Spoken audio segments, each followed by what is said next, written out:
Hi there, Adam here. I have got to, I'm going to run you through how to enter more items into the factors and sources worksheet in our carbon account spreadsheet so that you can use them in your carbon footprint. So this is the leftmost worksheet in your spreadsheet.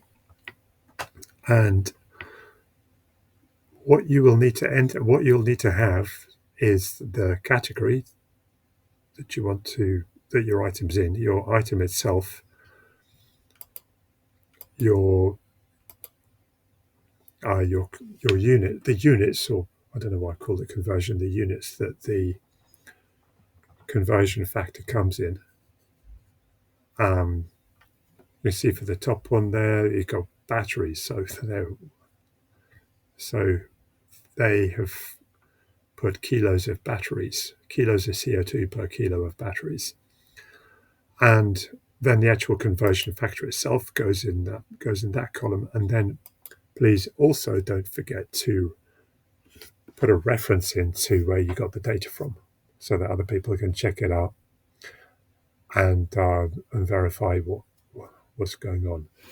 So what we do is we don't do column A ourselves, but we have to pay attention to column A and make sure that it stays in alphabetical order. So column A is basically just the category dash the item. And I have got a new item that I want to enter, which is nuts in the category food. So I will have to find the point where it's entered into the list, which is between food milk and food olive oil. So the quickest way to do this, to copy all the formulas and to enter the data, is to click on the line below in the number margin, right click and copy, which copies the whole row. Then you right click it again, insert a row above. Then you right click it a third time and paste. This pastes the contents. This is just a warning. This pastes the contents of the row below, which you then proceed to overwrite. So I've got food already. I don't need to do that. I'm going to change the item to nuts. And I don't need to change the units. The units are already in kilos of CO2 per kilo. And I'm going to change the conversion factor from 6 to 0.3. 0.3 kilos of CO2 per kilo of nuts. And I've also just got our Weldon Data 2018 reference there from which I'm still using. So this is the right reference. And if you're repeatedly using the same reference for all sorts of different lines, then put it down here in data sources. Just paste in the link into the cell below, and then you get the raw link appearing in the cell. And what you can do then is, don't click on it; that will take you straight to the actual web page. But you can right click on it and edit. Okay, don't edit. There's no edit option there. So you press F2 to edit, and then you can add text, overwrite the link text, whatever it put in there with whatever we want, and enter it.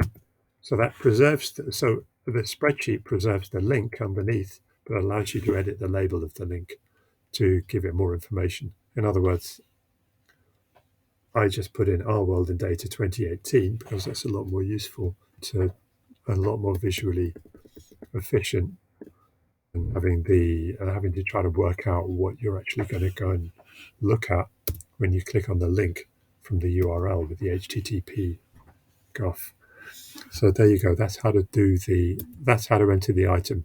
So presuming that you put it in alphabetical order, then the formula, which is called a VLOOKUP, on your actual carbon footprint worksheet should now work nicely. So what you do here is the same as before. You don't have to worry about alphabetical order on this page, but you click on the row below where you want it to appear, copy it to copy the formulas, insert the row above, right click and then paste.